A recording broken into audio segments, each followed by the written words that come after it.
This morning's story comes to us from kpbs.org.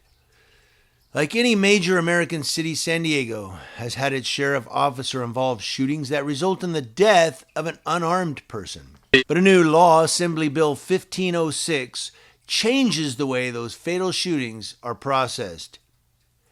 California Attorney General Bonta was quoted as saying we must have accountability and we must have transparency. In one case the commission reviewed, 10 of the 15 responding officers failed to activate their body-worn cameras per policy. San Diego Police.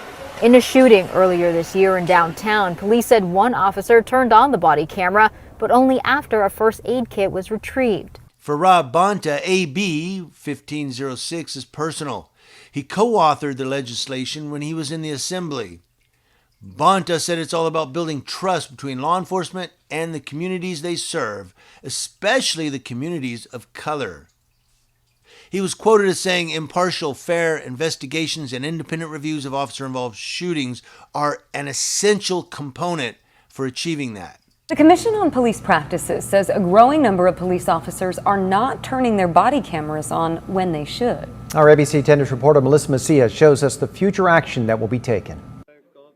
It's been about 7 years since San Diego police officers started wearing body-worn cameras. But recently, the Commission on Police Practices said they're concerned officers are failing to activate them.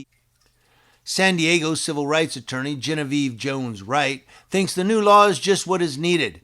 She was quoted as saying, "I think it will make a huge difference on the building of trust in the community as well as actual justice." Genevieve Jones-Wright told KPBS she thinks San Diego District Attorney Summer Stephen will welcome the state involvement. Jones-Wright wonders, will the DA's office actually change the way that they pursue justice or not pursue justice in other cases involving law enforcement? Doug Case is the vice chair for the commission. He said body cameras are critical in reviewing cases. It's useful to the officers. It's also useful to the department, and it's useful to us. And so it's a win-win-win. The letter to the police chief said over the last year or so, we have observed multiple officers across all divisions who have failed to activate their BWCs as required per procedure. We're not quite sure why it is. I don't think it's necessarily,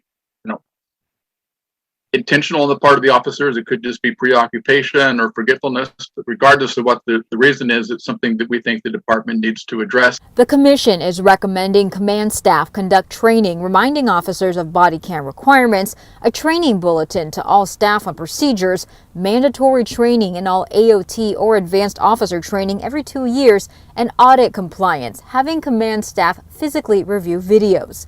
A spokesperson for SDPD said they are meeting with CPP next week to discuss this memo and their recommendations. Just want to make sure that the cameras are used consistently according to the policy. 2 investigative teams are now in place, one in Sacramento and one in Los Angeles. They will immediately be called in when an officer shoots and kills an unarmed person.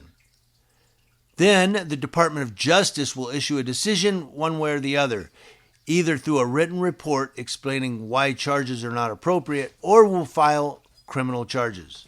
The Attorney General, Bonta, said he expects 40 to 50 incidents every year requiring state involvement. He says the investigative teams are on the ground now and ready to go.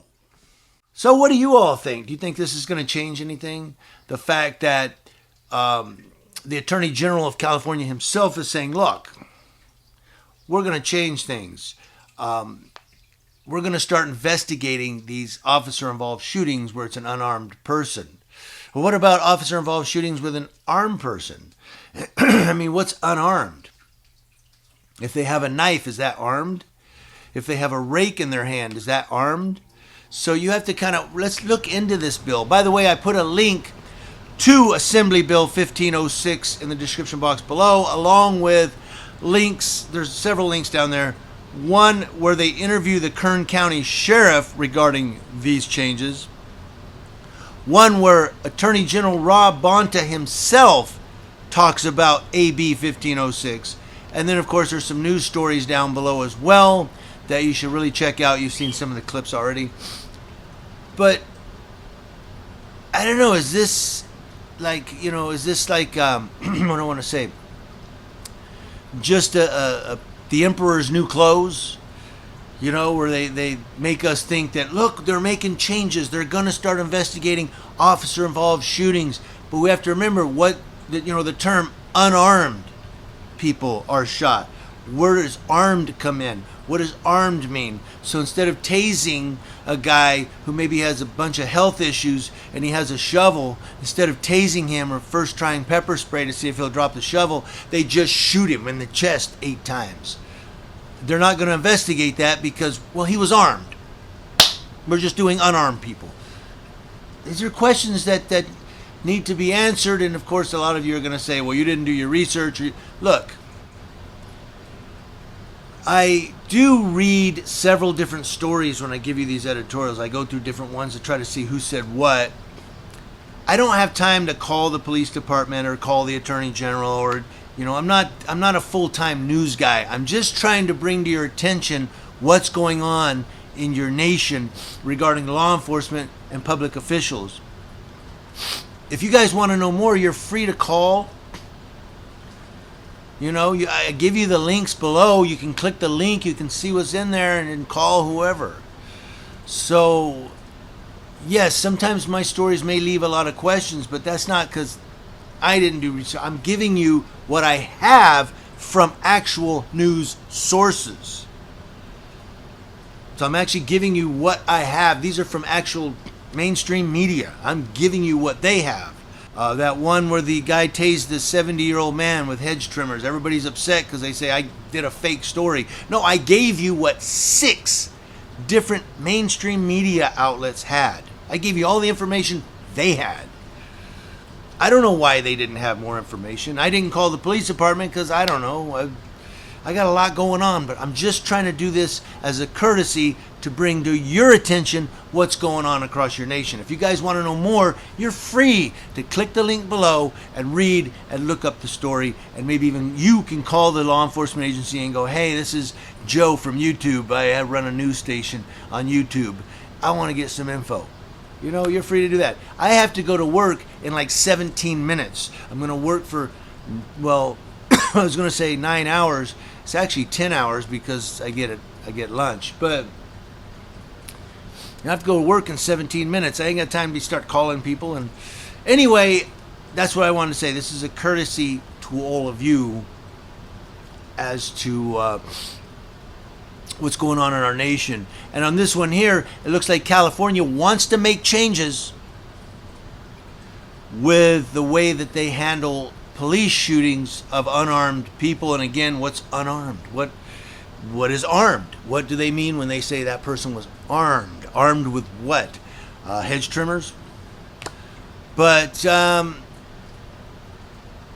looks like they went to San Diego on this one. San Diego, some reason, came up. Now, law enforcement agencies across the country have made sweeping changes in the year since George Floyd's death. No exception right here in San Diego. There have been changes.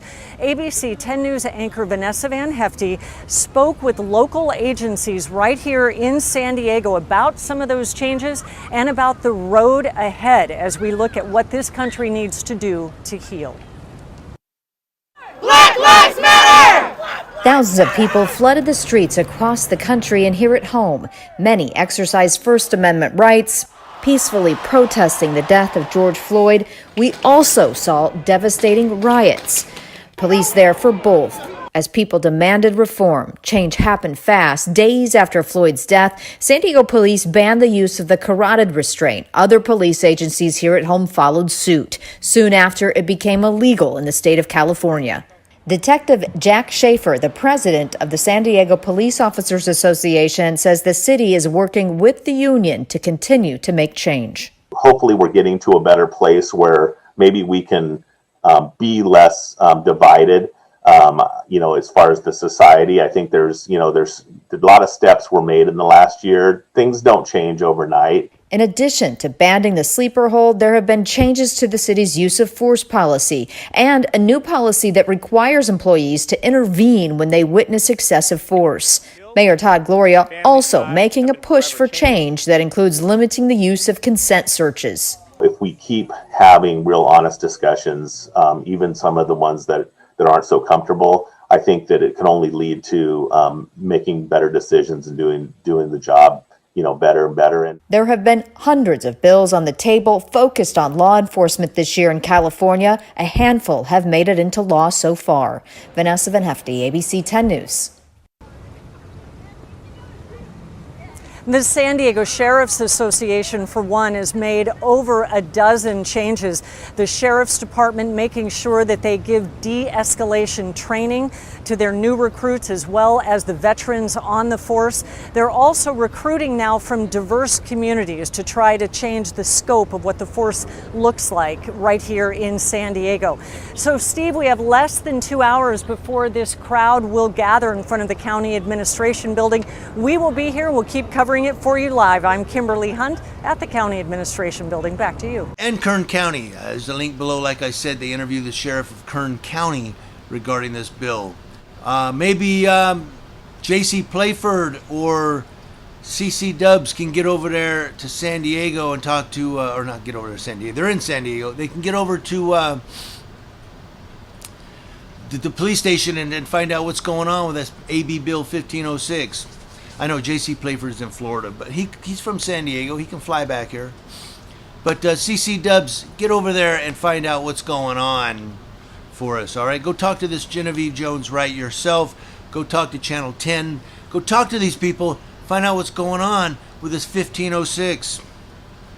Community Watch. Yes, it's Monday. It's Monday. You guys know Monday, boy. I'm not awake. Community Watch, watch your Leos. That's law enforcement officers to include those that are going to have to answer to the state if they shoot an unarmed person, and wondering, what if he was armed? And with what was he armed with that the state won't get involved? Emperor's new clothes.